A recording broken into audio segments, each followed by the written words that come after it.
नमस्कार। प्रतिनिधि सभा र प्रदेश सभा सदस्य निर्वाचन विशेषमा स्वागत छ।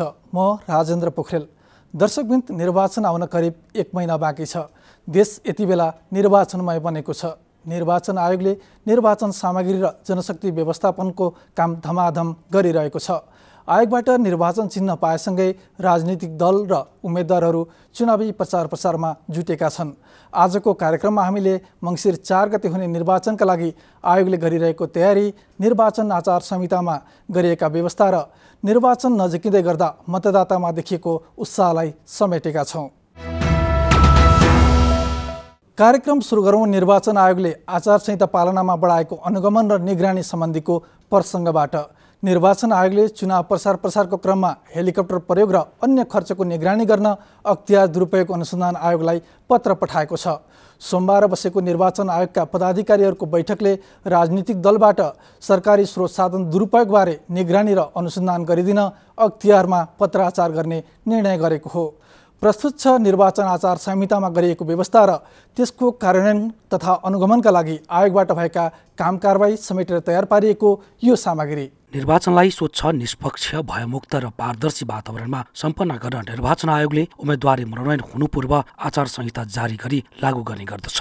प्रतिनिधि सभा, प्रदेश सभा निर्वाचनका लागि असोज 12 गतेबाट लागू गरिँदै आएको छ। निर्वाचन आयोगबाट जारी प्रतिनिधि सभा, प्रदेश सभा निर्वाचन आचार संहिता 2079 मा मुख्यतया दल, उम्मेद्वार, नेपाल सरकार, प्रदेश सरकार र स्थानीय तहका पदाधिकारी, कर्मचारी, सञ्चार माध्यम र विभिन्न निकायले पालन गर्नुपर्ने दायित्व एवं कर्तव्यहरू उल्लेख गरिएको छ। आचार संहितामा उम्मेद्वारहरूले निर्वाचन सम्बन्धी खर्च गर्दा बैंक वा वित्तीय संस्थाबाट छुट्टै खाता खोली सोही खाताबाट गर्नुपर्नेछ। उम्मेद्वारले निर्वाचन सम्बन्धी खर्च गर्दा निजको तर्फबाट खर्च गर्ने जिम्मेवार पदाधिकारी तोक्नुपर्ने व्यवस्था गरिएको छ। त्यस्तै उम्मेद्वारले मनोनयन दर्ता गर्दा चल अचल सम्पत्तिको विवरण खामबन्दी गरेर बुझाउनु पर्नेछ। त्यस्तै मनोनयन र प्रचार प्रसारका क्रममा 10 वटा भन्दा बढी पार्टीको झण्डा बोक्न नपाइने पनि आचार संहितामा उल्लेख छ। उम्मेद्वार वा दलले आफ्नो कार्यालय बाहेकका स्थानमा दलको झण्डा, दल वा उम्मेद्वारको चिन्ह सहितका बोर्ड, फ्लेक्स वा ग्लुसाइन बोर्ड राख्न नपाइने आचार संहितामा उल्लेख छ। तर दलले आयोजना गर्ने जुलुस, आमसभा, कोनसभा वा घर दैलो कार्यक्रममा भने आयोगले तोकी बमोजिमका 10 वटा झण्डा र चुनाव चिन्ह प्रयोग गर्न पाइनेछ। त्यस्तै संघीय सरकार, प्रदेश सरकारका मन्त्री र स्थानीय कार्यपालिका पदाधिकारीले पनि कुनै राजनीतिक दल वा उम्मेद्वारको पक्ष वा विपक्षमा प्रचार प्रसारमा संलग्न हुन नपाउने आचार संहितामा उल्लेख छ। तर निर्वाचनमा आफै उम्मेद्वार हुने प्रधानमन्त्री र मन्त्रीले आफू उम्मेद्वार भएको क्षेत्रमा भने प्रचार प्रसार गर्न पाउनेछन्। प्रचार प्रसार गर्दा सरकारी स्रोत साधन भने प्रयोग गर्न पाइने छैन। त्यस्तै मनोनयन दर्ता र प्रचार प्रसारमा 25 जना भन्दा बढी जान नपाइने आचार संहितामा उल्लेख छ। संवैधानिक पदाधिकारीहरू कुनै दल वा उम्मेद्वारको पक्ष वा विपक्षमा लाग्न र प्रचार प्रसारमा संलग्न हुन पाउँदैनन्। उनीहरूले आफ्नो कार्यालय, सवारी र आवास कुनै पनि उम्मेद्वारहरूलाई प्रयोग गर्न दिन पाउने छैनन्। आचार संहिताले सरकारी कर्मचारीलाई शिक्षक, प्राध्यापक, कुनै दलको पक्ष वा विपक्षमा लाग्न, सामाजिक सञ्जालमा उम्मेद्वारको पक्ष विपक्षमा मत माग्न पाउने छैनन्। कार्यशाला, गोष्ठी, सभा सम्मेलन लगायतका कार्यक्रम गर्न नपाउने व्यवस्था गरेको छ। निर्वाचनमा खटिने कर्मचारीले कुनै उम्मेद्वारको पक्ष विपक्ष लिन नहुने व्यवस्था आचार संहिताले गरेको छ। सुरक्षा निकाय र सुरक्षा सम्बद्ध कर्मचारीलाई कुनै दल वा उम्मेद्वारको पक्ष विपक्षमा लाग्न रोक लगाइएको छ। यो व्यवस्थाका बीच निर्वाचन आचार संहिता उल्लङ्घनलाई लिएर दैनिक जसो आयोगमा उजुरी पर्दै आएका छन्। आचार संहिता उल्लङ्घनका घटनाहरू उजुरी बढ्दै जाँदा आयोगले आचार संहिता पालनामा गम्भीर बन्न आग्रह गरेको छ।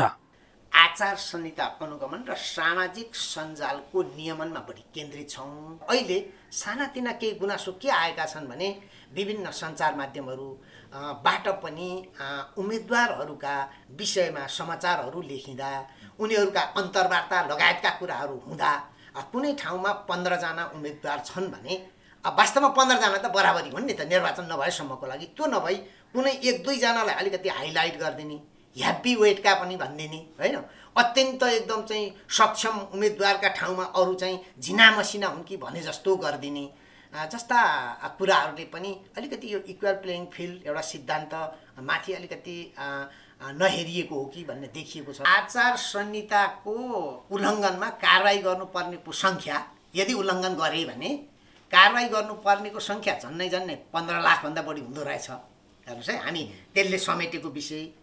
आम नागरिकहरूबाट हामी त्यति हतोत्साहित हुनु पर्दैन। आम नागरिकलाई पनि आचार संहिता त लाग्छ, तर कहाँ दुरुपयोग हुन्छ भन्ने सन्दर्भमा अब 15 लाख मान्छे मध्ये अब 50-60 जना मान्छेलाई मात्रै स्पष्टीकरण सोध्नुपर्ने अवस्था भनेको राम्रै हो भन्ने हो, तर आयोगको दृष्टिकोणमा यो पनि बढी हो भन्छु म। आम सरोकारवालाहरूको सुझावको आधारमा आचार संहिता बनायो, त्यसलाई पालना गर्नको निम्ति हामीले प्रतिबद्धता जनायौँ र कार्यान्वयन गर्ने सन्दर्भमा पनि हामीले निर्वाचन सम्बन्धी कानुन, आचार संहिता र निर्वाचन कसुर तथा सजाय ऐन 3वटा कुरालाई एकीकृत गरेर हेरौँ र कारबाहीको सन्दर्भमा ठाउँको ठाउँ कारबाही भनेको ठाउँको ठाउँ स्पष्टीकरण सोध्ने र कारबाही प्रक्रिया चाहिँ अगाडि बढाउने भनेर भन्यौँ। र यदि निर्वाचन आयोग आफैले गर्ने विषय छ भने आयोगले आचार संहिता सम्बन्धी कानुन र आयोग कानुन अन्तर्गत अगाडि बढ्ने। कहिलेकाहीँ यसरी स्पष्टीकरण सोधेर कारबाही प्रक्रिया अगाडि बढाउँदा नै अलिकति बढी कोकोहोलो मचाइदिने र आयोगले अलिक बढी नै पो गरौँ कि गरेकै छैन नि, त्यो त गर्न थाल्दै मात्रै हो। अहिले जतिवटा हामीले स्पष्टीकरण सोधेका छौँ, किनभने फेरि हामीलाई आरोप पनि लाग्छ कि आयोग स्पष्टीकरण सोध्छ केही गर्दैन भन्ने पनि छ। फेरि कहिलेकाहीँ हामीलाई आरोप के लाग्छ भने आयोग फेरि अलि बढी धेर गरिदिन्छ भन्ने जस्तो कुरा पनि छ। एनिवे जे भए पनि अहिले यो प्रक्रिया प्रारम्भ भएको हो। यसको आधारमा हामी यो पल्ट सबैको सुझावलाई शिरमा राखेर अलि कानुनी प्रक्रियालाई पालना गर्ने ढङ्गले नै उपस्थित हुन्छौँ। त्यति बेर को कति कारबाहीमा पर्छ, कसलाई कस्तो जरिमाना हुन्छ, त्यो चाहिँ ऐन कानुनले जे भन्छ त्यही नै गर्ने हो, हामी पछि हट्दैनौँ। आयोगले आचार संहिता विपरीत प्रचार प्रसारका क्रममा भएका गतिविधिप्रति ध्यानाकर्षण जनाउँदै स्पष्टीकरण सोध्ने क्रमलाई निरन्तरता दिएको छ। आयोगले पूर्व प्रधानमन्त्रीदेखि बहालवाला मन्त्री उम्मेद्वारहरूलाई निर्वाचन आचार संहिता कार्यान्वयनको विषयलाई लिएर स्पष्टीकरण सोध्दै आएको छ। आयोगले आचार संहिता उल्लङ्घनको विषयमा पूर्व प्रधानमन्त्री माओवादी केन्द्रका अध्यक्ष पुष्पकमल दाहाल, यसैगरी नेकपा एकीकृत समाजवादीका अध्यक्ष माधव कुमार नेपाल, बहालवाला मन्त्रीहरू उमाकान्त चौधरी लगायतलाई स्पष्टीकरण सोधेको छ। आयोगले सरकारी गाडी प्रयोग गरेको विषयमा खानेपानी मन्त्री एवं प्रतिनिधि सभा सदस्य 12 क्षेत्र नम्बर 1 का उम्मेद्वार उमाकान्त चौधरीलाई स्पष्टीकरण सोधेको हो। आयोगले निर्वाचन आचार संहिता 2079 को दफा 5 क बमोजिम नेपाल सरकारका मन्त्रीले चुनावी प्रचार प्रसार गर्दा सरकारी स्रोत साधनको प्रयोग गर्न पाइने छैन भन्ने व्यवस्था रहेको सन्दर्भमा स्पष्टीकरण सोधेको हो। आयोगले निर्वाचन आचार संहिता विपरीत सहयोग रकम उपलब्ध गराएको विषयमा मकवानपुर क्षेत्र नम्बर 2 का नेकपा एकीकृत समाजवादीका प्रतिनिधि सभा सदस्यका उम्मेद्वार विरोध खतिवडा, मकवानपुर क्षेत्र नम्बर 2 ख का नेपाली कांग्रेसका प्रदेश सभा सदस्यका उम्मेद्वार इन्द्रबहादुर बानियालाई स्पष्टीकरण सोधेको छ। आचार संहिताका विषयलाई लिएर मन्त्री, राजनीतिक दलका नेता, उम्मेद्वार, सार्वजनिक पद धारण गरेका विभिन्न व्यक्तिलाई गरी 54 जना भन्दा बढीलाई स्पष्टीकरण सोधिसकेको छ। आचार संहिता उल्लङ्घन गरेको पाइएमा उम्मेदवारी रद्द गर्ने समेतको कारबाही गरिने चेतावनी आयोगले दिँदै आएको छ। आचार संहितामा आयोगले 2 तहको अनुगमन संयन्त्र राखेको छ। आयोगले केन्द्रमा निर्वाचन आयुक्तको नेतृत्वमा केन्द्रीय आचार संहिता अनुगमन समिति र हरेक जिल्लामा जिल्ला आचार संहिता अनुगमन समिति मार्फत आचार संहिता कार्यान्वयनको अनुगमन गर्दै आएको छ। आचार संहिताको अनुगमनसँगै निर्वाचन आयोगले आफ्नो कार्यतालिका अनुसार कार्य अगाडि बढाउँदै आएको छ। सामग्रीको व्यवस्थापन, जनशक्ति व्यवस्थापन लगायतका कार्यलाई अघि बढाएको छ। समानुपातिक तर्फको मतपत्रको छपाई सम्पन्न गरी धेरैजसो जिल्लाहरूमा ढुवानी समेत भइसकेको छ। यस्तै प्रत्यक्षतर्फको मतपत्रको छपाई समेत धमाधम भइरहेको आयोगले जनाएको छ। मङ्सिर 4 गते हुने निर्वाचनका लागि आयोगले समानुपातिक निर्वाचन प्रणालीतर्फ करिब 4 करोड मतपत्र छपाई सम्पन्न गरी अधिकांश जिल्लाहरूमा ढुवानी समेत गरिसकेको छ। समानुपातिक निर्वाचन प्रणालीतर्फ 68 जिल्लामा मतपत्र ढुवानी भइसकेको र 9वटा जिल्लामा मात्र मतपत्र ढुवानी हुन बाँकी छ। बाँकी रहेका मनाङ, मस्ताङ, अछाम, बाजुरा, कालीकोट, मुगु, हुम्ला, जुम्ला र डोल्पा जिल्लाको मतपत्र भने तिहारपछि मात्र ढुवानी हुनेछ। ढुवानी भएका मध्ये प्रदेश सभाका लागि 1,96,17,00,000 तथा प्रतिनिधि सभाका लागि 1,93,13,00,000 मतपत्र रहेको आयोगले जनाएको छ। समानुपातिक तर्फ प्रदेश सभाको 5,68,000 तथा प्रतिनिधि सभाको 5,58,000 मतपत्र मात्र ढुवानी हुन बाँकी छ। प्रतिनिधि सभा सदस्य तथा प्रदेश सभा सदस्यका लागि पहिलो हुने निर्वाचित हुने प्रणालीतर्फ 40% मतपत्र छपाई सम्पन्न भइसकेको आयोगले जनाएको छ। यो सँगै समानुपातिक तथा पहिलो हुने निर्वाचित हुने प्रणाली दुवै गरी कुल सङ्ख्याको करिब 70% मतपत्रको छपाई सम्पन्न भइसकेको छ। निर्वाचन सामग्री मतपत्र बाहेकका अन्य सामग्रीहरू आयोगमा प्राप्त हुने क्रममा छन्। कुल 57 प्रकारका सामग्रीमध्ये 15 प्रकारका सामग्री चाहिँ सम्बन्धित जिल्ला स्तरबाट नै खरिद हुन्छ र बाँकी सामग्री आयोगले खरिद गरेर डेलिभरी गर्छ। त्यो मध्ये एउटा महत्त्वपूर्ण भनेको मतपत्र व्यवस्थापन हो। त्यो मतपत्रमा समानुपातिक तर्फको चाहिँ प्रतिनिधि सभा र प्रदेश सभा दुवैको मतपत्र छपाई सम्पन्न भएर चाहिँ ढुवानी भइरहेको छ र अब 9वटा जिल्लामा मतपत्र ढुवानी गर्न बाँकी छ र बाँकी रहेका जिल्लाहरू मनाङ, मुस्ताङ, अछाम, बाजुरा, कालीकोट, मुगु, हुम्ला, जुम्ला र डोल्पा जिल्लामा चाहिँ यो मतपत्र ढुवानीको काम बाँकी छ र अन्य जिल्लामा ढुवानी भइसकेको छ। यसरी हेर्दा प्रतिनिधि सभातर्फ समानुपातिक निर्वाचनको लागि 1,93,13,00,000 मतपत्र ढुवानी भइसकेको छ। त्यस्तै प्रदेश सभातर्फ 1,93,13,00,000 थान मतपत्र ढुवानी भइसकेको छ र प्रतिनिधि सभातर्फ 5,58,000 मतपत्र र प्रदेश सभातर्फ 5,66,000 मतपत्र ढुवानी हुन बाँकी छ र पहिलो हुने निर्वाचित हुने निर्वाचन प्रणालीतर्फ 33 जिल्लाको 96,74,000 मतपत्र छपाई सम्पन्न भएको छ भने प्रदेश सभातर्फ 33 जिल्लाको 90,76,500 थान मतपत्र छपाई सकिएको छ र यसरी कुल चाहिँ प्रतिनिधि सभा र प्रदेश सभाका लागि कुल 1,87,50,000 मतपत्र छपाई भइसकेको छ र दैनिक करिब 20 लाखको हाराहारीमा मतपत्र छपाई भइरहेको छ। आयोगले चाहिँ यो 20 गतेभित्रमा सबै मतपत्र छपाई गरिसक्ने योजना बनाएको छ।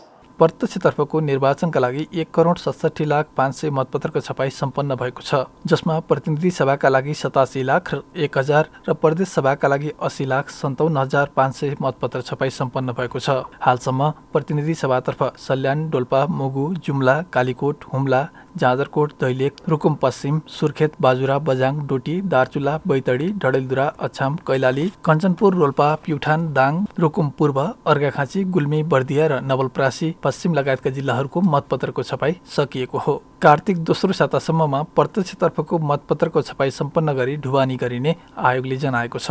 मङ्सिर 4 गते हुने प्रतिनिधि सभा सदस्य तथा प्रदेश सभा सदस्य निर्वाचनका लागि मतपत्रको पृष्ठभूमि रङ्ग सेतो हुनेछ। समानुपातिक निर्वाचन प्रणालीतर्फ सेतो पृष्ठभूमिको कागजमा निर्वाचन चिन्ह र अन्य विवरणका लागि कालो रङ प्रयोग हुनेछ। यस्तै पहिलो हुने निर्वाचित हुने प्रणालीतर्फ सेतो पृष्ठभूमिको कागजमा निर्वाचन चिन्ह र अन्य विवरणको रङ रातो मसीको रहेको छ। मतपत्रको रङ 2 किसिमको छ। यसमा प्रत्यक्षतर्फ हामी पहिलो हुने निर्वाचित हुने निर्वाचन प्रणालीतर्फको मतपत्र प्रतिनिधि सभा र प्रदेश सभा दुवैको रातो कलरमा हुन्छ भने, सेतो ब्याकग्राउन्डमा रातो कलरको हुन्छ भने समानुपातिकतर्फ प्रतिनिधि सभा र प्रदेश सभा दुवैको सेतो ब्याकग्राउन्डमा कालो कलरमा हुन्छ। आयोगको पछिल्लो तथ्याङ्क अनुसार निर्वाचनमा कुल 1,79,85,070 जना मतदाता रहेका छन्। यी मतदाताहरूले समानुपातिक र पहिलो हुने निर्वाचित हुने दुई प्रणालीका लागि 4वटा मतपत्रमा भोट हाल्नुपर्नेछ। यस अनुसार आगामी निर्वाचनका लागि करिब 8 करोड मतपत्र आवश्यक पर्ने आयोगले जनाएको छ। लोकतान्त्रिक शासन व्यवस्थामा निर्वाचनलाई उत्सवको रूपमा लिने गरिन्छ।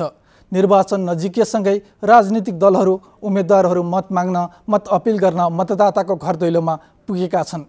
5 वर्षको पर्खाइपछि सङ्घ र प्रदेशका जनप्रतिनिधि चयनको यो अवसरलाई मतदाताले कसरी लिएका छन्? अब हेरौँ मतदाताको अपेक्षा र उत्साह समेटिएको यो सामग्री। यो मुलुकलाई समृद्ध, विकसित, उत्पादनशील र सम्पूर्ण नागरिकको मौलिक हकको संरक्षण सम्वर्धन गर्ने खालका कुराहरूमा योगदान पुर्याउन सक्ने व्यक्तित्वको चयन गर्नु। मतदान हाम्रो जन्मसिद्ध अधिकार हो। प्रजातान्त्रिक मुलुकमा मतदान नै सर्वश्रेष्ठ दान पनि हो, सर्वश्रेष्ठ अधिकार पनि हो।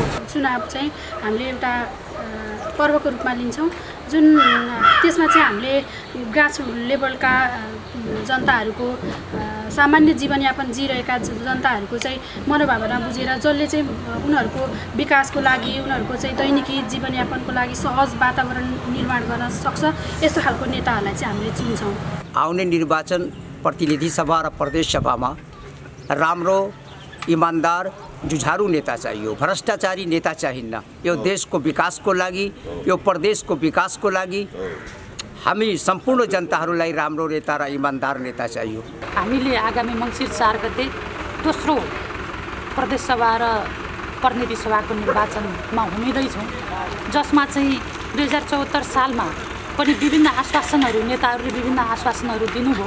हामीले चाहिँ स्वच्छ, धाँधली रहित र भनेको कुरा पुरा गर्न सक्ने खालको सादगी नेता छान्नुपर्ने म देख्दछु। आउँदो निर्वाचनमा म अवश्य पनि भोट हाल्न जान्छु र सकेसम्म म यस्तो व्यक्तित्वलाई चुज गर्न चाहन्छु जसले चाहिँ यो देशको दिगो विकास गर्नमा हामीहरूलाई मद्दत गरून्।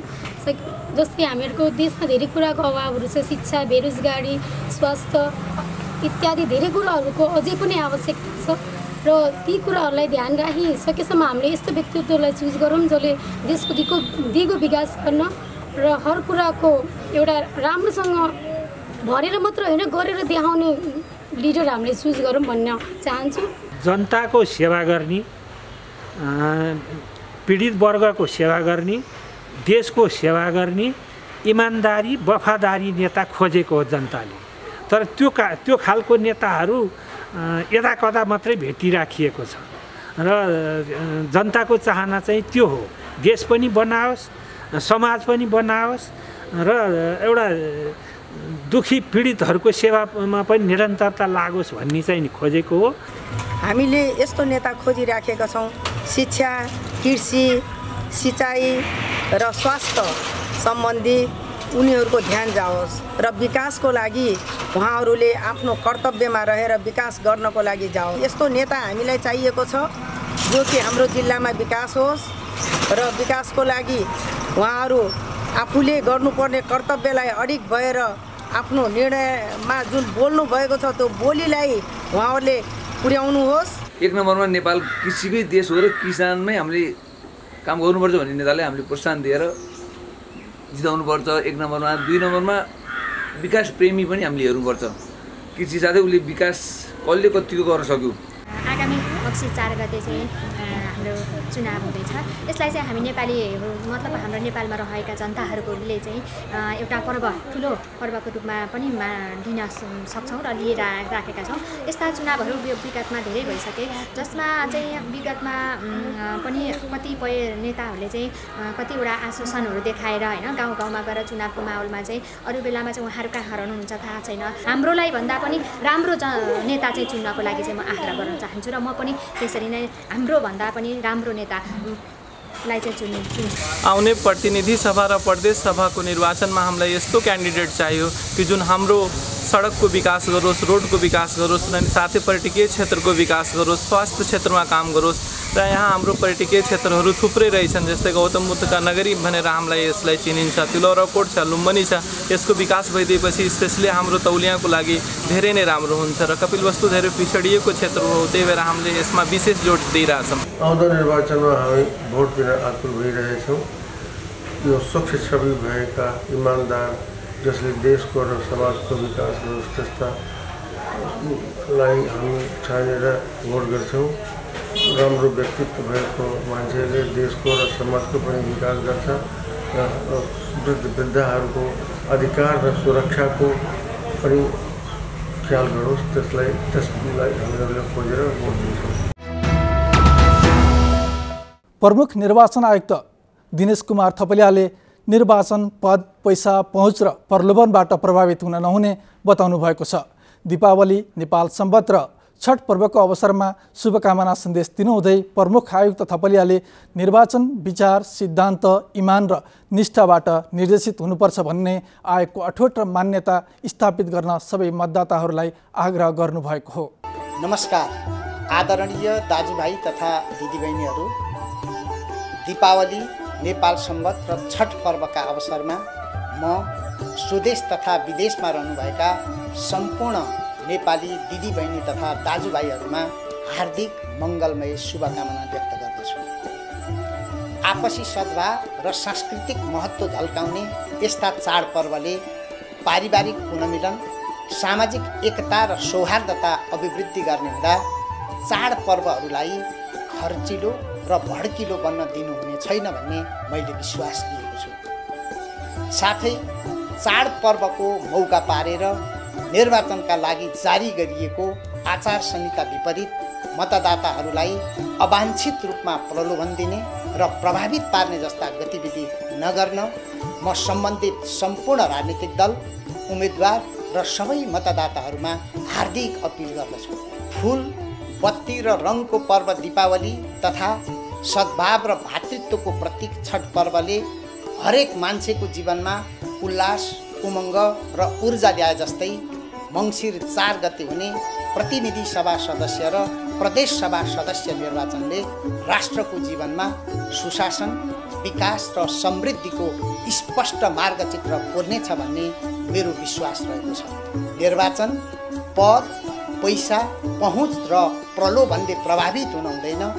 विचार, सिद्धान्त, इमान र निष्ठाबाट निर्देशित हुनुपर्छ भने निर्वाचन आयोगको अठोट र मान्यता स्थापित गर्न सबै मतदाताहरूमा कसैको डर, धाक, धम्की र प्रलोभनमा नपरी निर्धक्क भएर मतदान गर्ने शक्ति प्राप्त होस् र प्रतिबद्धता जागृत होस् भनी हार्दिक शुभकामना व्यक्त गर्दछु। धन्यवाद, नमस्कार। हवस् त दर्शकवृन्द, आयोगको यही शुभकामनासँगै आजलाई भने निर्वाचन विशेषबाट सबै सहकर्मी साथीहरूसँगै मलाई पनि बिदा दिनुहोस्। नमस्कार।